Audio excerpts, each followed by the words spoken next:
Okay, well, good evening, everybody. Good evening. There we go. Thank you so much for being here. Everybody except Wayne, who's already heckling. He's already heckling. Of course, I expect such behavior out of Wayne. Yeah, just really happy with how many of you have showed up on a beautiful autumn evening, the end of October. This is our last Sunday of the year, and you guys being here really makes it a very warm event. So I was driving here today. I live down the Twisp Carlton Road. I was enjoying beautiful autumn colors, which for a boy from upstate New York really stirs my heart. These colors of autumn. Yeah, that's right, Chris, another upstate New Yorker. And I was just thinking about how important it is, this time of the year, this seasonal time of leaves falling, a time of dying for many species or seeming dying, a time of going inward, a time of quiet coming, a time of introspection, a time of honoring the people that came before us, which we're going to do here, a time of honoring history, and thinking about the future. And what I was also feeling in my heart was how important it is for us to continue to gather together. This is what people do. This is what people everywhere do. This is what people across time and space do. We gather together. We sit next to friends or acquaintances or strangers. We sit around a fire in a cozy, warm place like the Merc. We hear stories. We may listen to prayers and music from the heart. I just want us to know, going forward, that this is what we do. This is what we need to do. This is a huge part of what it means to be human. And it's one of the reasons I love this valley, this community, that we do this together. And that there's a lot of different sort of fires that help bring us together. And I think that during October, one of the things I'm thinking a lot about are the nonprofits in our valley. Right? This is the time of the Methow, a large fundraising time of the year for the Interpretive Center, for the Merc. I look around, I see people from the Schaefer Museum in here, I see people from the Conservancy in here. These, to me, are the community fires around which I gather. Anybody else? Community Center, yeah. We'll forget so many. So please know I love you all. It's true. But I see those as the community fires around which we gather.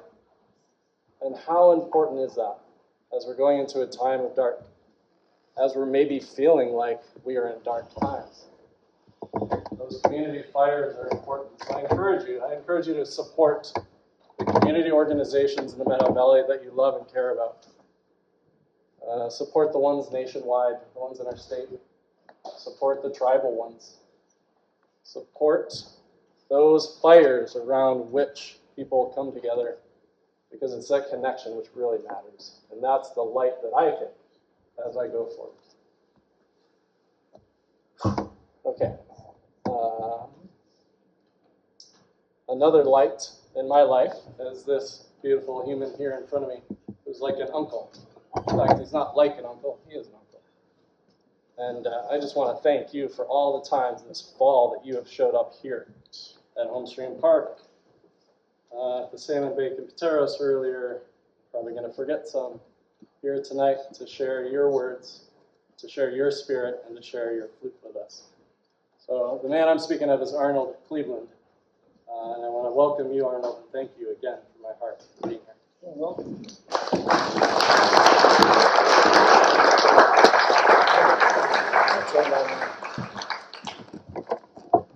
Well, this also used to be Arnold's sound system, so thank him for that. And also that now it's all my responsibility to try to figure it out. Okay, I think it's working. Thank you, Dave.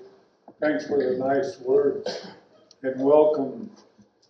It's about a full house here, so it's, again, we went through this while back at the Grange Hall in had a great turnout. And that's what I found here in this valley as I've been involved more and more with the local, especially the MVIC. And I'm also a registered member of the Colville Nation, or reservation, I guess. Actually, most of my so-called bloodlines are connected to the Wenatchee, the Squosa, they call us. And other than that, there's several hundred other reservations around that I have family relationships with. And over on the coast, up into Canada, pretty much name them over the centuries.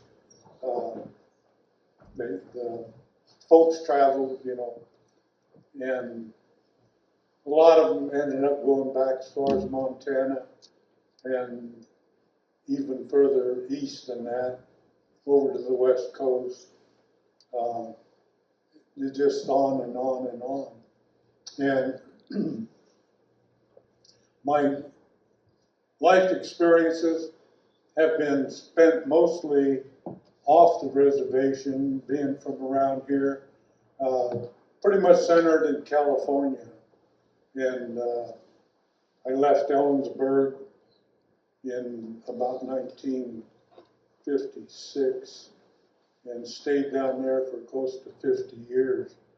6.5 years in the Marine Corps, and come Monday next week is veterans recognition. And thank you.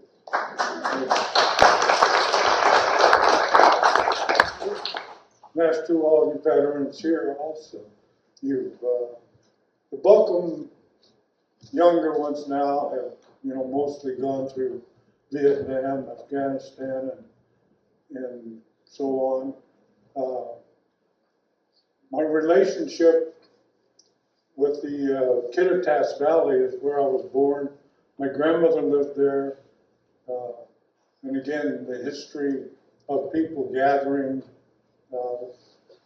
it's just amazing how things have changed since I was high school age, I guess you would say. But my grandmother lived there and raised us in careful way, because at the time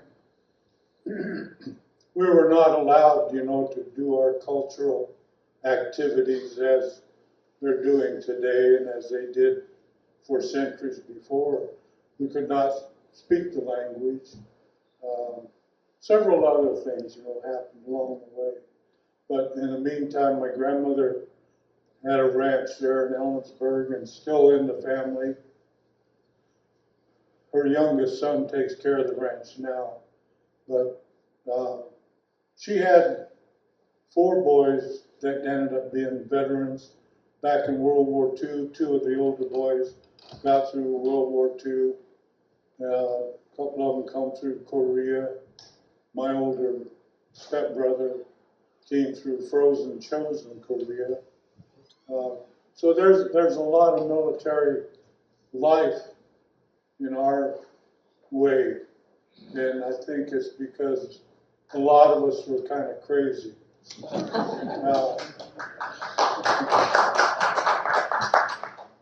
You see that some of the things that they do.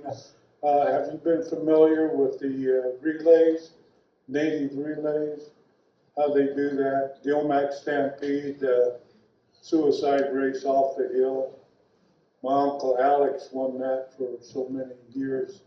And we used to ride down the hill, practice on his horse, etc. But anyway, they named a school in Ellensburg, a brand new elementary school, I think 2 years ago now, 3 years. She keeps track of them. They go by so fast, I can't keep up with the years. So. Anyway, they named the elementary school Ida Nason Aronica Elementary School. It's the first public school in the state of Washington named after a Native girl.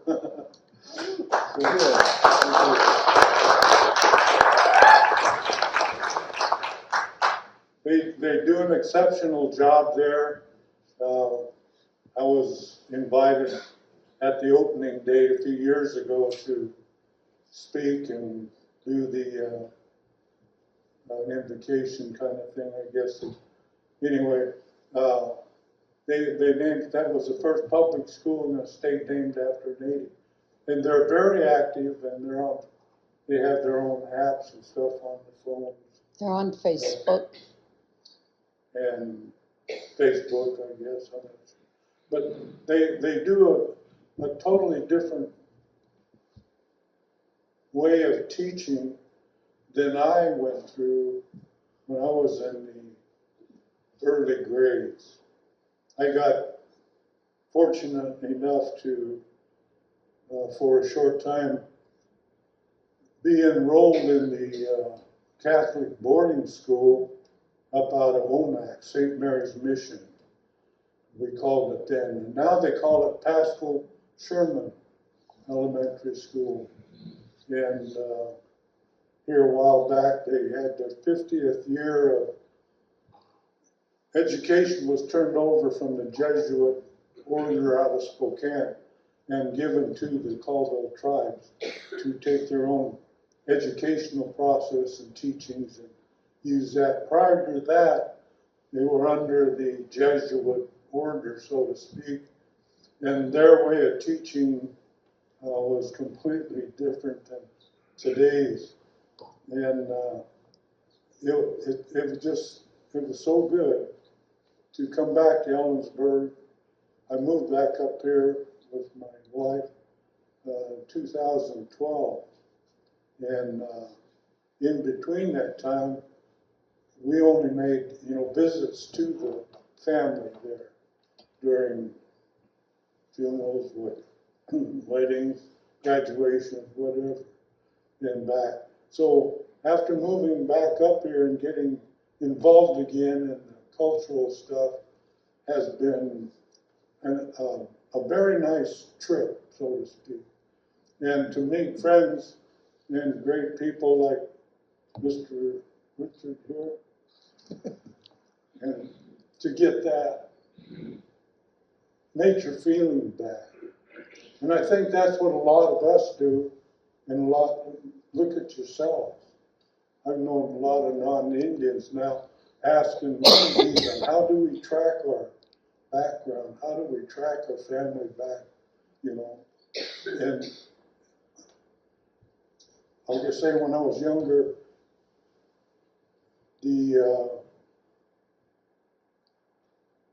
how do I say this nicely? To be a breed, that means that the native intermarried or whatever with a non-Indian. I mean, they called us half-breeds. And I was a part of that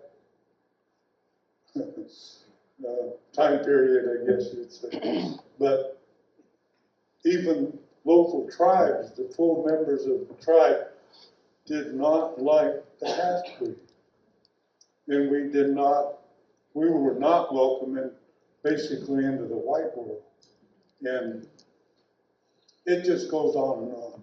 But to be able to come back and gather like we have here and meet the people and friends that I have,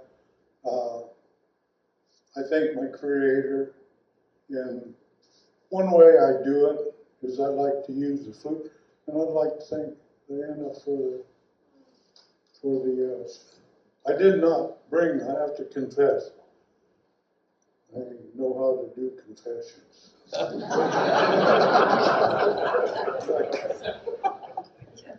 I confess, I actually forgot my regular flute I use. But again, this is a nature call. Okay?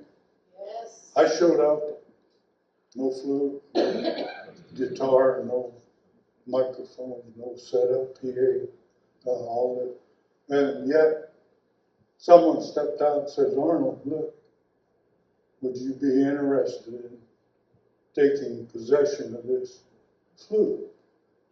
So before anything else happened, I said, yes.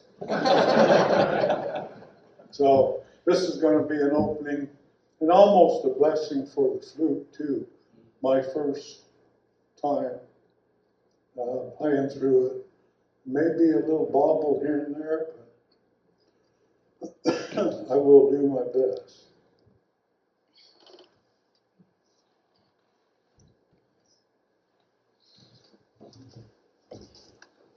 It's best if you can to stand and take off the hat. If you can't, that's okay.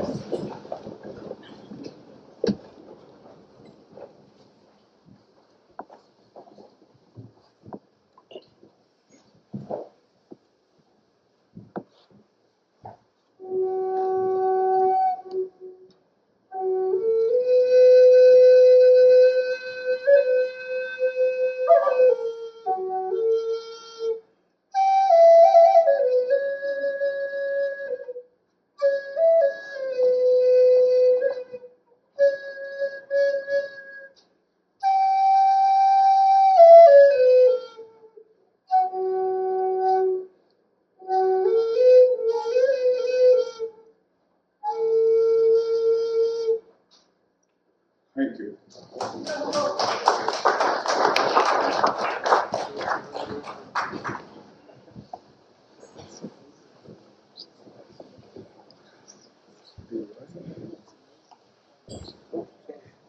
Get out of the way.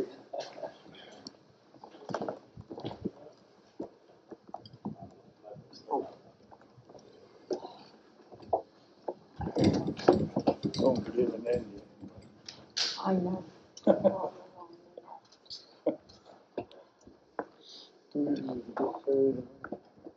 Thank you, David, and thank you, Arnold, and Gail, and especially thank you all your veterans. And the Colville has a lot of veterans. Colville Reservation has a lot of veterans among the 12 tribes who represent, that are part of the reservation. So I'm going to talk tonight about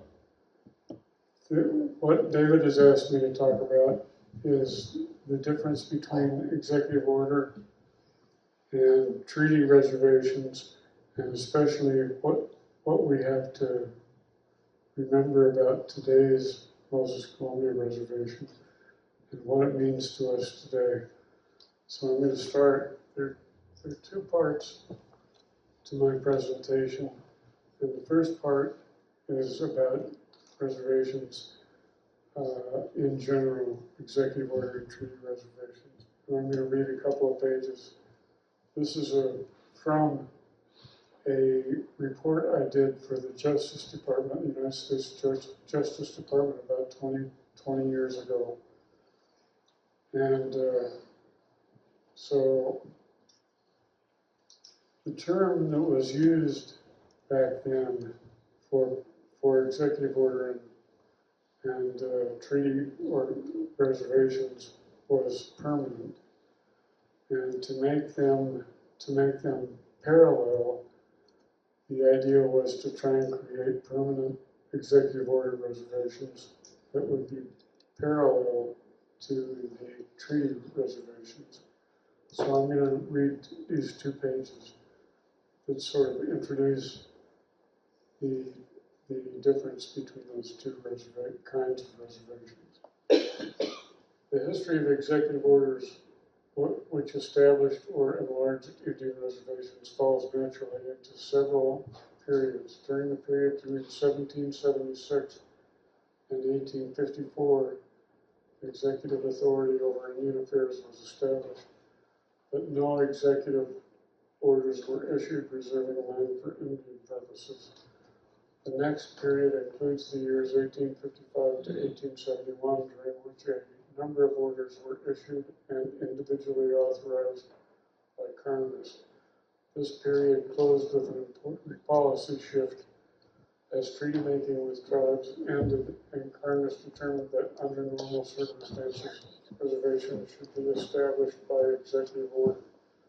During the period from 1871 to 1887, the executive branch exercised a broadly established authority in setting aside millions of acres of land for Indian use and occupancy. During that period, orders were considered to be of a temporary nature until such time as Congress might act and make them permanent. The record clearly shows that with passage of the 1887 General Allotment Act, commonly known as the Dawes Act, Congress intended to ratify all executive orders, reservations, make them permanent, and thus establish parallel title for executive order, statute, and treaty reservations. With the General Allotment Act of 1887 policy in regard to executive orders again changed, as Congress recognized an Indian interest in executive order reservations and moved to restore reservation lands to the public domain. Under this policy, during the period from 1887 to 1919, special authorization of each order issued was expected by Congress, though continuing authority existed in many cases. In 1919, Congress acted again to change the policy in regards to executive orders, making it illegal for the executive to set aside reservation lands without the express prior direction of Congress. Thus, between 1919 and the present, all orders needed express congressional authorization. Since 1931, the orders themselves contained a reference to just such authority. The inevitable conclusion is that executive orders establishing or enlarging Indian reservations throughout their history have been issued under the clear authority from Congress, either individually or authorized, or generally authorized, depending on the period. So that's the first 2 pages. And I will add that clearly is a term which attorneys generally term meaning unclear. So whenever I say clearly, that's a time for a question. And I hope you have lots of questions. And so with that in mind, we'll start with the Methow. And the Methow had up to 20 villages up and down the Methow River and on both sides of the Methow River. And Arnold had Methow as well as Piscosa ancestors, I think. And so the Methow people, and the first thing to remember about the Methow people is, like other tribes in the on the upper Columbia Plateau, they had lost 75 to 85%, or 75 to 95% of their population from disease before white people ever saw them. So, in other words, the smallpox and the other diseases that had come up the valley from village to village and over from the Missouri headwaters, mainly through trade with other tribes, but also through the fur trappers themselves. They had gotten a lot of disease, and they had lost 75 to 95% of their population. So try and imagine if our community here, like in the Methow, if 95% of the population had been lost, and we were suddenly met by people who could trade with us things that made life easier. That's what, and these people, all the traders all reported that the Indian tribes that they met were poor and not and anxious to improve themselves. So that's one of the reasons why. So between 1811, when David Thompson first came down the Columbia River, and 1854, when the United States took over the area, the sovereignty of the area, there was little interaction between the white people and the Indians, and this interaction focused on the trade between the fur trappers and the Methow and the Indians. And so I remember reading in one fur trapper's journal how the fur trappers were trading for beavers in the Methow Valley. They were trading pelts as high as they could be stacked to equal one musket. So a stack of pelts would equal one musket. And that's how come we lost all of our beaver in this valley. And why they're trying to replace them today.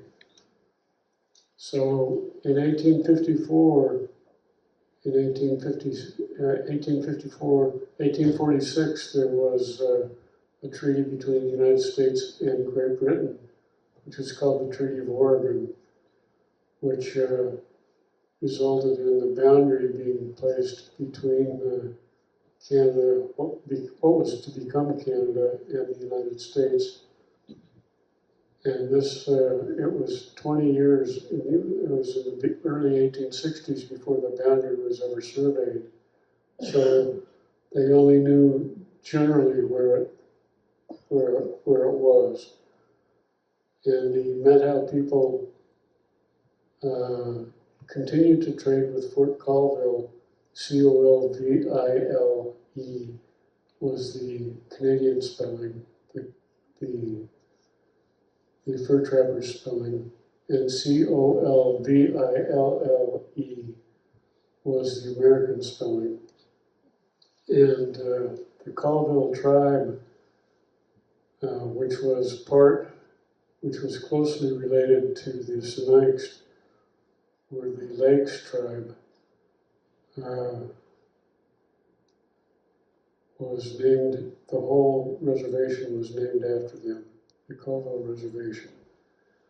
But over on the east side of the reservation, the Methow continued to live fairly untouched by white people until the 1870s. And by the 1870s, the United States military was really worried that there was going to be an Indian uprising. There was going to be a major war between the tribes on the plateau, on the Columbia River Plateau, the Waterville Plateau, and the United States. And the general who was in charge of that, who had been through the Civil War and who had fought the Nez Perce all the way to the Canadian border, and who did not want to see any more bloodshed. He came across Moses, the Sinki, who's the Waterville Plateau, whose tribe was on the Waterville Plateau. And Moses claimed that he could unify all of the tribes on the plateau and have a war against the United States successfully. And the general of the military didn't believe that should happen. And so he took Moses all the way back to Washington, D.C. on the train. And in Washington, D.C., they arranged. At first, Moses asked for a reservation that included lands of his own people. But when that didn't work, he was given land where Moses had never been in his life. And that is included the land where we are sitting right now, the Moses Columbia Reservation, from the Canadian border to the Two Lakes Chelan, and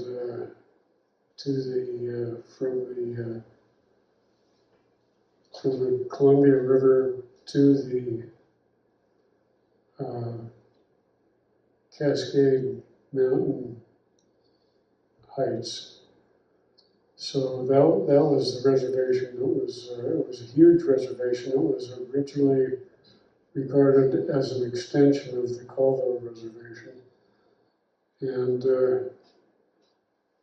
so Moses lived with that, and white people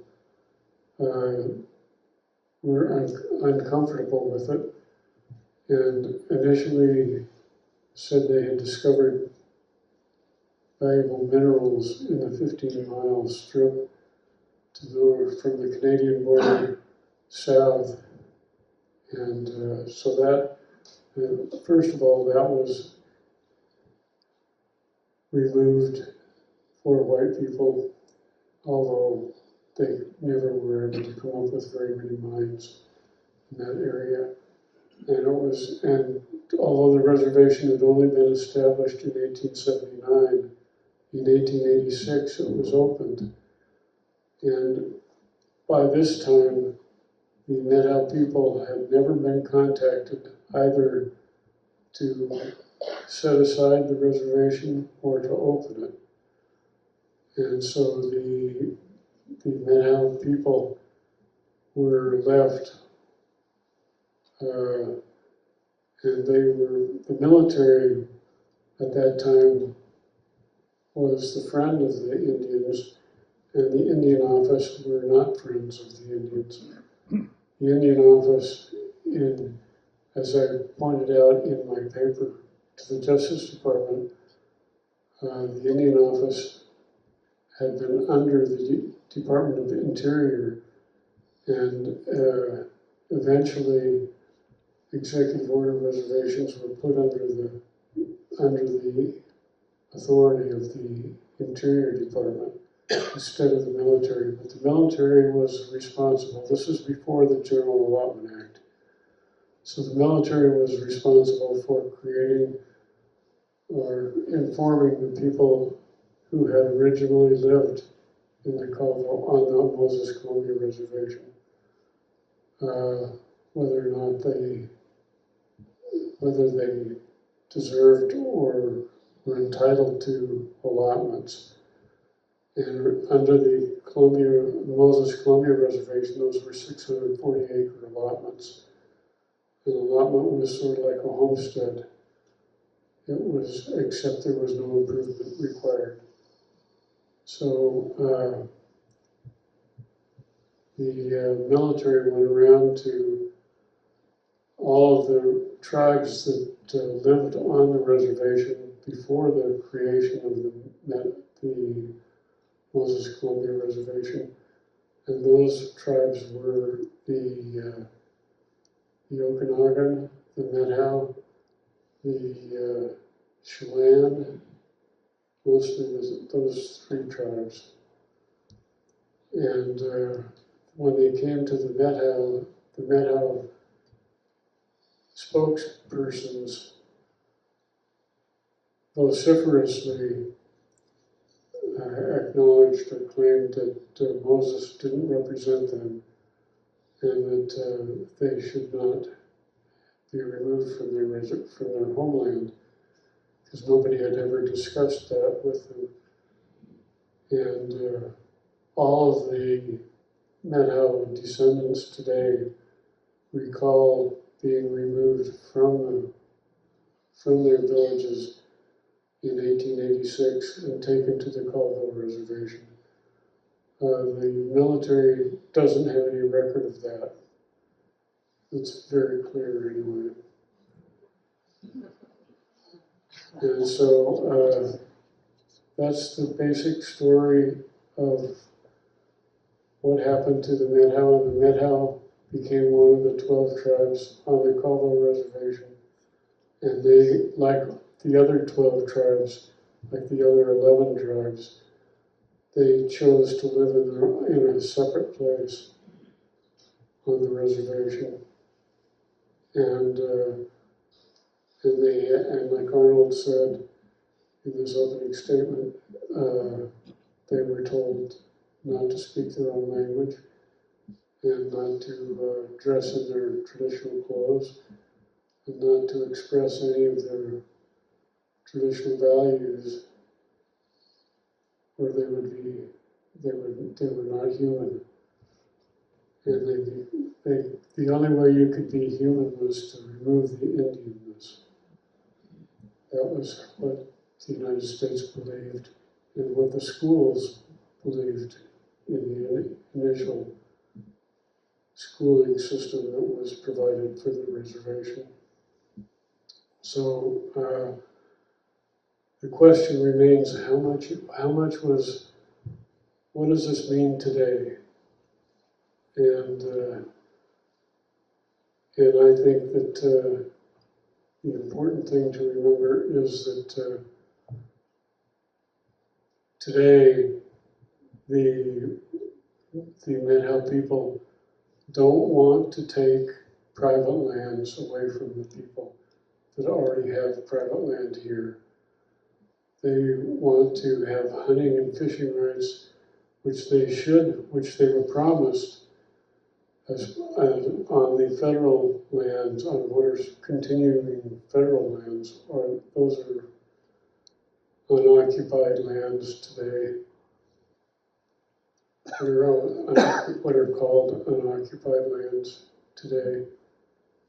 And so that's what so I wrote a big report for the tribe 25 years ago. And I suggested that they should go to court and that all of the Colville people should be able to hunt and fish on the remainder of the Moses Columbia Reservation that was still under federal supervision. So that's mainly the Okanagan, Wenatchee Valley, Wenatchee Forest Service. And the attorneys for the Colville tribes rejected that idea, and so that's where the book came from. So I hope that a lot of you will have a lot of questions. Yes? How would you articulate relations between the 12 tribes before exposure to the white man? Before contact with the white man. See, they were much friendlier than we have expressed. And a good example of that is the Indian Claims Commission, which established boundaries for each of the tribes. Each of the tribes was recognized as an individual, unique tribe. And but the experts for both the United States and for the tribes didn't want to have land that wasn't paid for by the United States, and so they didn't have jointly used lands, and so they had lines that showed the usual and accustomed, or they express the land used by each tribe expressly, and they didn't have jointly used tribe land, and as a result they didn't pay for any joint use lands. And today I think the tribes would say there was a lot of joint use land. They were very friendly with each other. Next question. Yes, I have one. Go ahead. In Jack Nesbitt's book, The Sources of the River, with which you might be familiar. He Yeah, talks about, I think he talks about Thompson at least, maybe camping at the mouth of the Methow, but never going up or coming up, pardon me, the Methow. If that's accurate, who do you consider the first white man to come up into the Methow Valley? I don't know who the first white man was. Nesbitt Jack is a friend of mine, and I think he does good work. And Thompson did write about the Methow people who he met at the mouth of the valley. And he talked about them providing him with salmon and singing and dancing for him. And I think that in light of the first question, it's indicative of how the tribes were friendly with the whites initially, and later under Governor Stevens and white policy, they became enemies of whites. So, and I think it's important to acknowledge too that the military, when it came by and was doing allotments with the people who initially lived here, that they didn't come up the valley either. And so they didn't know that there were people visiting up the valley, that they had seasonal villages, and that they were hunting and gathering berries in the summer. And most of the people were living up the valley in the summers when the United States Army came through. And so I think that that's the reason why we have a few allotments at the mouth of the Columbia, at the mouth of the Methow, and very few, as in 0 allotments in the upper valley. Next question? Yeah. You know what the population was in the valley before the white men came? Do you have an idea how many people were living up and down there? Well, I think, yes, I do. I think there were 2,000 or 3,000 that were living here before the white man. I mean, and down to 300 or 400 after the white man arrived. So, and that's mainly from disease. Next question. So are any of the 12 tribes of the Colville currently recognized as, like, by the federal government as tribes? They're all recognized by the federal government. They've all been through the Indian Claims Commission. The Indian Claims Commission recognized tribes as having unique leadership, unique population, organization, and territory. So the Indian Claims Commission, although it was inaccurate in many ways, did recognize the various tribes. The 12 tribes were recognized. Next question? Yes. What was the reason the Colville tribe attorneys rejected your suggestion to pursue hunting and fishing rights on federal lands in the old Moses Reservation?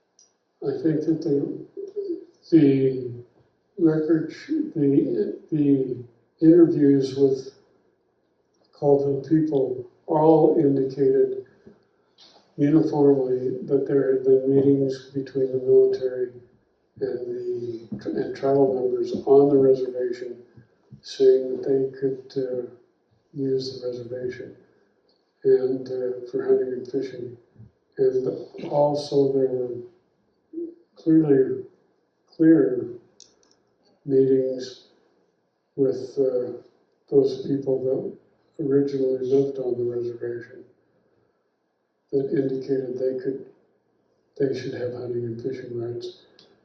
but there was no record, there was no governmental record that we could find those meetings. So the attorneys said we couldn't rely on the Indian testimony alone. And today, I think it's a little different. Today, Indian testimony is more recognized. Yes. Thank you for what you said. Did the Methow people winter in the Methow? Yes. So are there evidence of long houses or location where long houses or ceremonial houses were? Yes, there is archaeological evidence, extensive evidence in the valley. But longhouses were permanent houses, so they were tended to be at the mouth of the valley. And there's a woman behind you. My question is, how was the division between the Spokane tribe and the Colvilles determined? How was that division between those two reservations determined? Because they back up to each other. So who determined that? Well, the United States determined that And how early? early on in the 1850s, 1870s. I could have gone into the 1872 establishment of the reservation, the Colville Reservation. There were two reservations proposed initially. The first one was initially should have included, or would have included, all of the land from the Idaho border to the Columbia River and from the Canadian border south to the south of the Colville Valley. And that the agent to the United States, the agent to the Colville, had a business in the Colville Valley, and so he argued that they should move that reservation to where it is today. Sounds familiar. Yeah. Yes. What is the current breakdown of tribal members from each of the 12 tribes? Does one have a majority? No, they don't. There is not one that has a majority. I don't know what the current breakdown is. There are several thousand, and there is an enrollment office which keeps track of the genealogy of each tribal member. And so tribal members, there's been a lot of intermarriage, and part of that is due to the fact that the United States imposed Constitution required that members have a 25% blood quantum of tribal members of Colville tribal, of the 12 tribes. And so the Spokane tribe, so if a tribal member married somebody from Spokane, they could quickly, their children or their grandchildren could quickly become ineligible to be enrolled with either tribe because they wouldn't have 25% of either tribe of blood quantum. And so that was found to be, that is found today to be a very unfair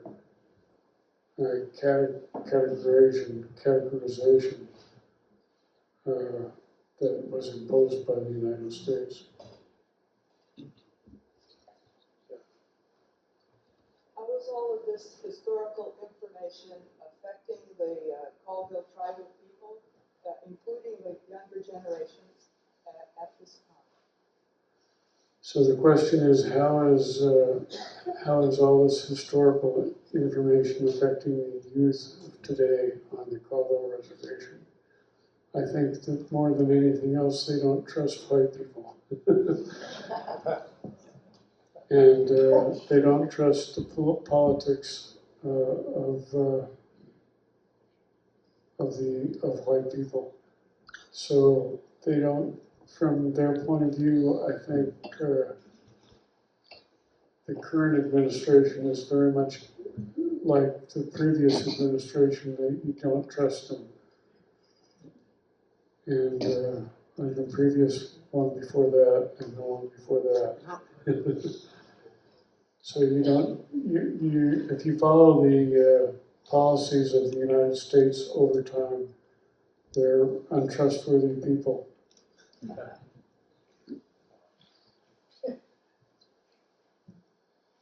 So I don't, go ahead. Are we right now still living on land that by treaty was given to the Methow people?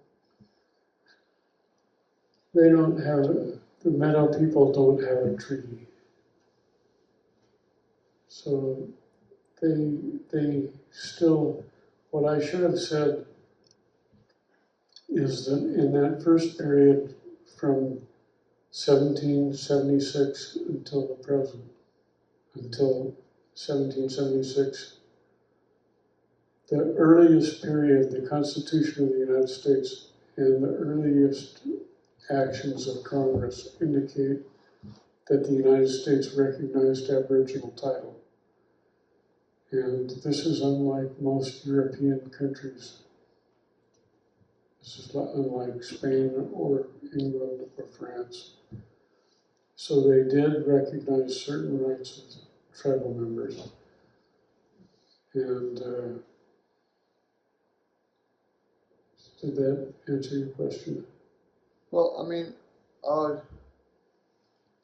didn't we just come in and usurp traditional Indian lands, and we did, yes. And was that ever, I mean, by right, could you argue in court that this is all, that we are usurpers, or what's the word I'm trying to think of? Well, the Squatter. Several words. Trespassers. Yeah. Well, I've tried to limit my testimony to what is legal and illegal under United States law. And under United States law, the tribe has the right to hunt and fish on Forest Service land within the boundaries of the former reservation. Can you elaborate on that a little bit? I wasn't clear when you finished, just before you opened up for questions. I wasn't quite clear about how that came out. The agreement, you said something about the tribal lawyers rejected it or something. So, yeah, the originally, let's see, 20, 30 years ago, tribal testimony was not sufficient in and of itself in either the United States or Canada to be recognized against white testimony. And I think that today that's a different, Indian testimony is recognized more readily. So I would think, go ahead.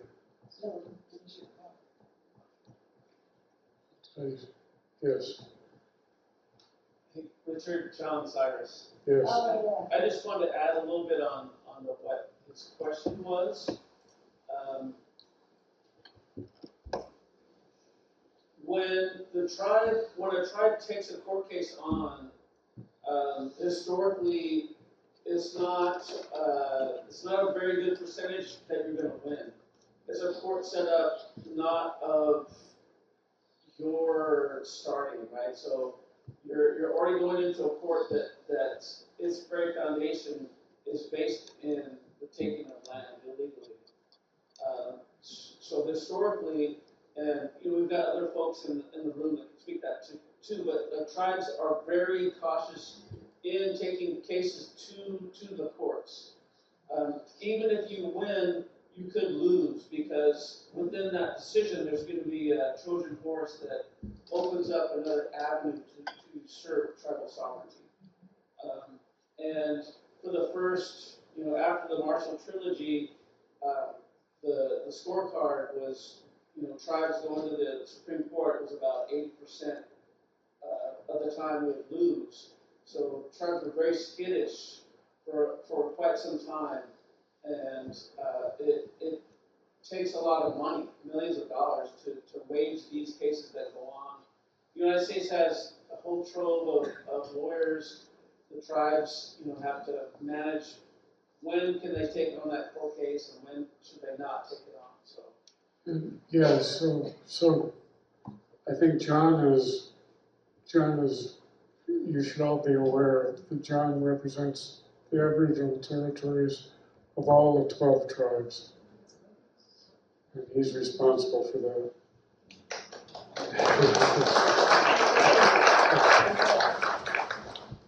And he does a great job too. Yes, sir. I apologize, I came in late, so you might have covered this in what you went through the first half. But could you expand on what happened when the military came in and escorted the Methow folks out of the valley? I've heard various tales about that. So we don't have any official United States account of what happened. And we do know that all the descendants, the Methow descendants, have the story about being removed. So what happened? They rounded them up, according to the stories we've heard, and took them to what is now the Smoke Jumpers Base, the area of the Smoke Jumpers Base, and removed them and took them at gunpoint to the Colville Reservation. That's what we know from the stories of the Colville people, the Methow people, the Methow descendants.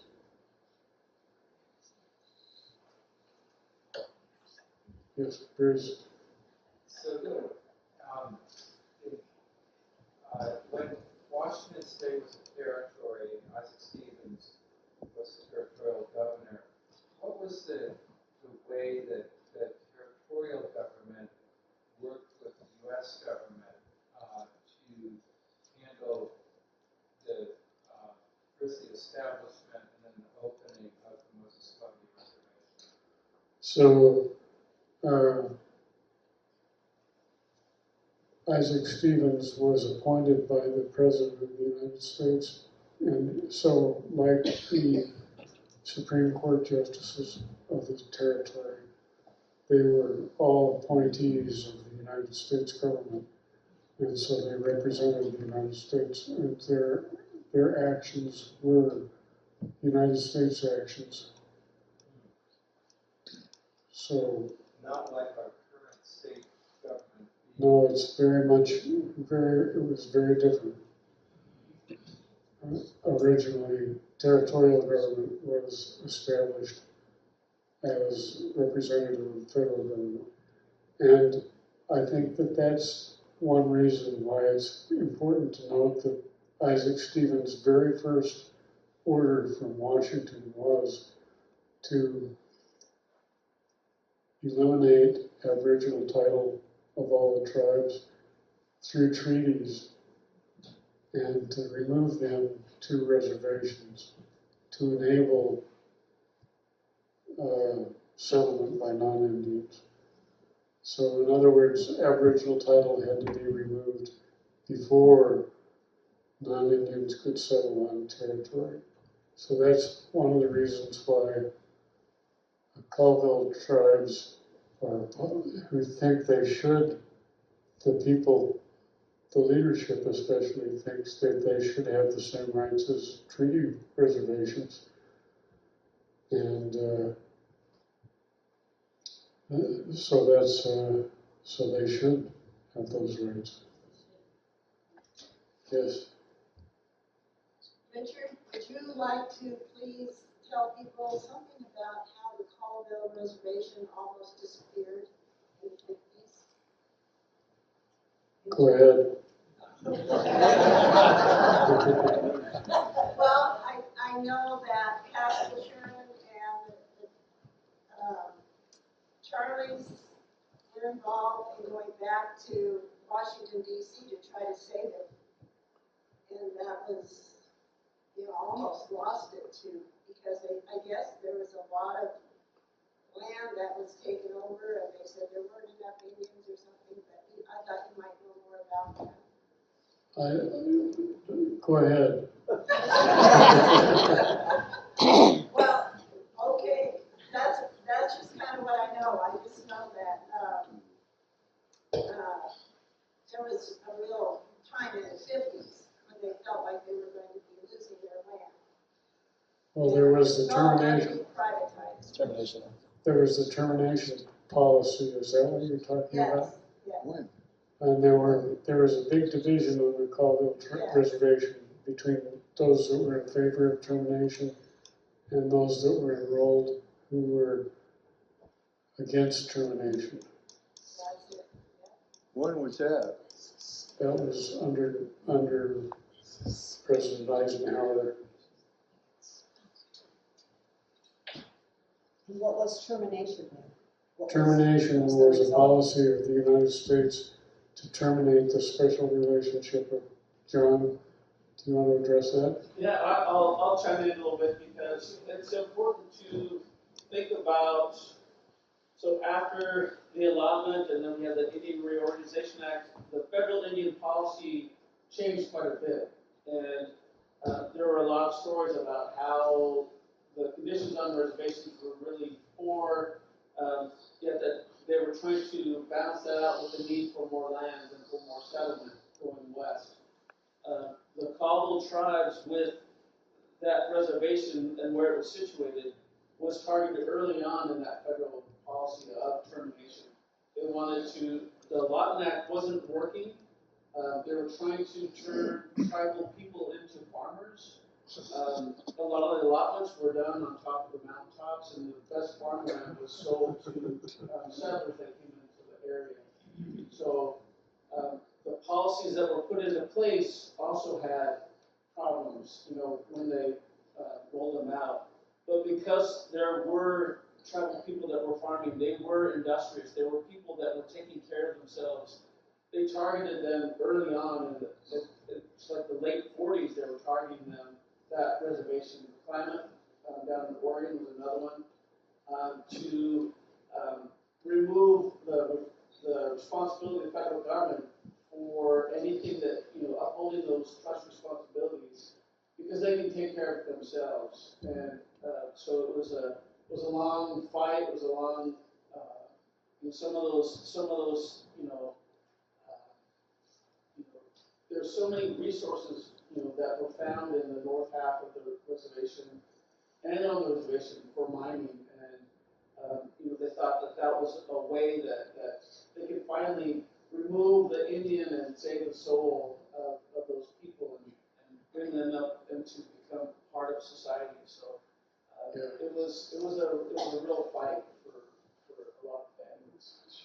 Yes, that's very, very true. And I think John Lee nailed it on the head. And I would just I would point out that there were many Democrats as well as Republicans in favor of termination, especially people like Senator from Idaho, the Senator Frank Church, yes, who was in favor. And I recall Indians pointing out, saying, well, if you wanted to see whether we'd be for farmers, go and look at the silver plows. They were still silver. They had not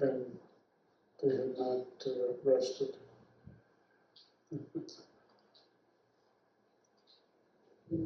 Yes. This is, like in current day, like, does the Methow tribe have its own legal, like, autonomous, governance, or is it, solely as part of the Colville Reservation, Colville tribe? So the Methow, that's a good question for John. Yeah, so each of the tribes of the Confederation, they are part of the Colville Confederate tribes. None of those tribes have their own legal representation. They're all represented through that recognized federal entity. Yet a lot of the traditions of each of those 12 tribes, they continue to take care of the lands and the customs and the arts and the gathering places that they'll pass down from generation to generation. In this valley, in the Wenatchee Valley, in the Moses Columbia, down further south, up into Canada. So they, something that there was an earlier question I wanted to, that was asked earlier about how they're related. As you look at the Columbia River and the Okanagan River, all those tributaries are named after the people that live there, the Entiak, the Silan, Sukanakane, Methow. That's where the people lived on those rivers. And they traveled up and down the rivers, and they also intermarried up and down the rivers for political reasons and for a lot of different reasons, because they shared that salmon run that fed everybody. So it's important that at a certain point, the salmon chief in this area would say, we got to stop fishing because these fish are going to feed our relatives up north. And they really were their relatives. So they had this huge relationship with the natural world and each other. Yeah, and so some tribes, a few tribes do have, like the Wenatchee Advisory Group. They do have the tribal council of the Colville tribes has appointed a advisory group. And so those few tribes do have representation among the Colville tribes. Yes. Could it be assumed that the expulsion of the Methows was not 100%? And if there were those that lingered and were not caught and gathered, were they treated as criminals? Did they mix with the whites? What became of them? Well, some of the people did have allotments at the mouth of the Methow, and they were not treated as criminals. Their allotments, when they included water, when they included submerged lands, were not recognized by the United States or the state. And the state eventually began, one of the things I forgot to mention that I should have mentioned was that in the 1930s, the state of Washington was responsible for enforcing fishing and hunting regulations that it saw fit to impose within the boundaries of the Moses Columbia Reservation. So there were a lot of Methow people that were arrested then, and some of them did have some kind of habitation in the valley. So does that answer your question? So some were arrested, and some were freed, and some continued. And there are still some Methow people living in the area. Yes. I just want to say that there are a lot of people looking out for salmon and salmon. A lot of people that Are looking out for supporting salmon. for the salmon, yes, there are. Better than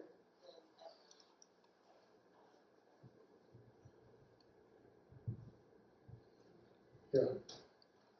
Pretty establishment of the reservation in 1879, could you speak to the allotments? When did they initiate them and how were they handed down? And they were subdivided, and then subsequently today we have what we call deeded land on the res. Tell us the history of that. The allotments on the reservation, on the Moses Columbia Reservation, all emanated from the period of 1886 when the reservation was opened. As the United States military went around to the various, it went among the Okanagan, it went to the Sarsarpkin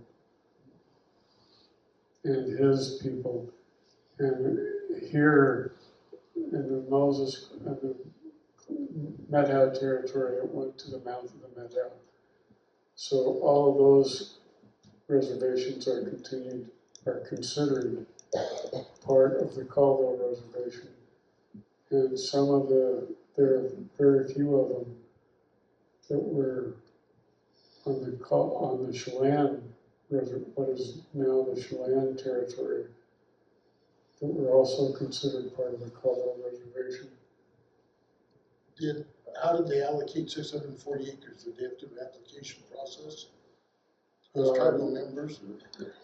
Well, the 640 acres was the amount that the United States initially set out to use to protect a village site, I think.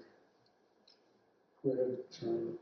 Just one, I might get at some of what your question is. So when the Indian agent, once that allotment act started getting put into place, the federal agent the Indian agent for that area would bring the families in and then assign allotment to that family, that head of household. And then part of the rollout of the allotment act, with those surplus lands that were there, they could be sold, and that would pay for the entire program. So when you roll out the allotment act, it wasn't going to cost the federal government any money because the excess lands would be sold, and that would pay for the allotment program nationwide. So it's very similar across the country when those allotments were established. And it's a little bit different, on the main reservation, and then in the homelands, like around Wenatchee and different areas, there was like a trust period, I think, of 20 years, I believe. And then they had to make sure that they were working that land. There were some other things that you'll see those allotments off the reservation disappear in Indian ownership due to taxes that weren't being paid because that trust period ended without their knowledge in many cases. Well, and the taxes were illegal. Yeah. So Richard, then they gave to those indigenous people in that area a 640 acre site that subsequently was divided between applicants of that tribe area. 640 acres went to one individual. One individual. Under the Moses Columbia Reservation. So this was before the General Allotment Act by 7 years, I think. Or by 1 year.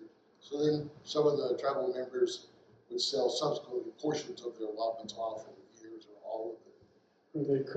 They could, yes, if there were sometimes many people who were descendants who had a descendant right to a portion of the reservation, a portion of the allotment, and could sell off a portion of that.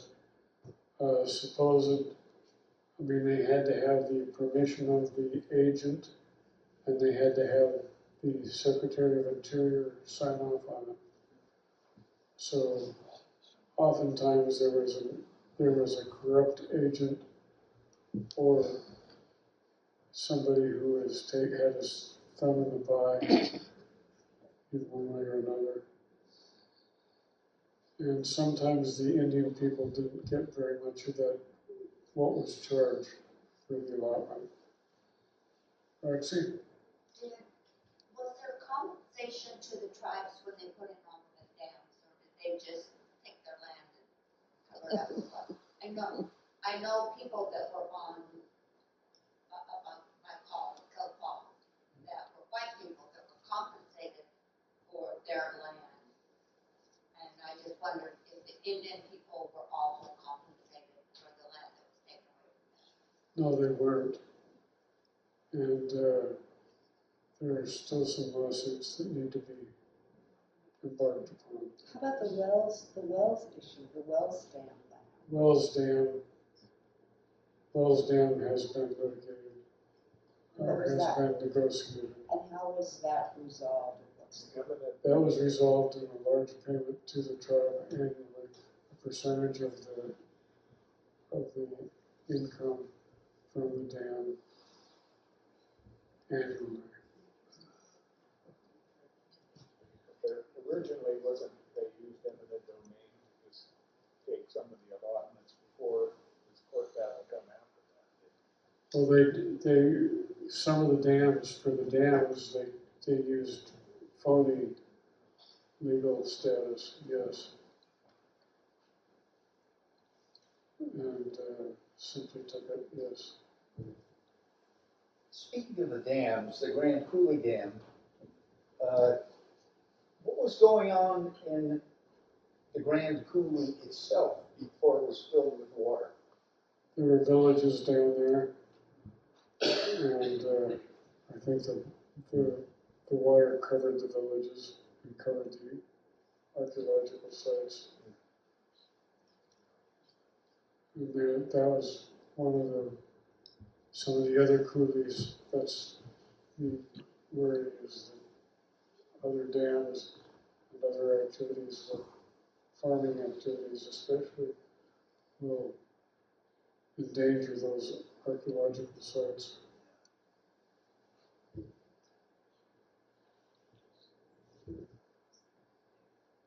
Thank you. Thank you.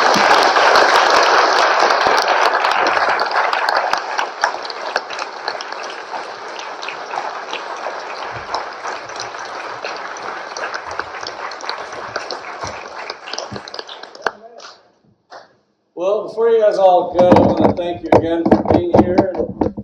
Certainly wish you an absolutely fantastic autumn. And before I let Richard and Arnold go, I want to give you guys a few gifts. We'll take it. It's a good answer. From a white man, too. Arnold, you got to stand up now. So I got pretty snazzy, the first ever MVIC equipped bags. Oh, cool. I need another one. And a jar of Methow River Gold from Bruce stole this from his bees. Let's be honest. Oh, thank you, Bruce. But we are thankful that this is the kind of gold we have in the Methow and not the other kind. Yeah. Thank you.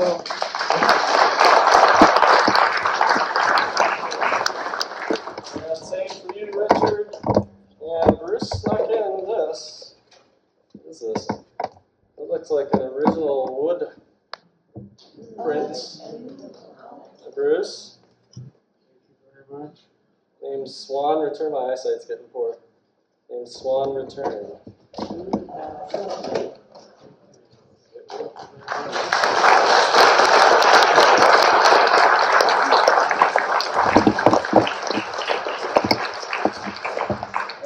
I don't know if they're still doing refreshments, but feel free to grab some, hang out, talk. And yes, there's still refreshments. And hope you guys have a lovely, lovely rest of your October. Thank you so much for your help. Thanks, David. Thank you so much.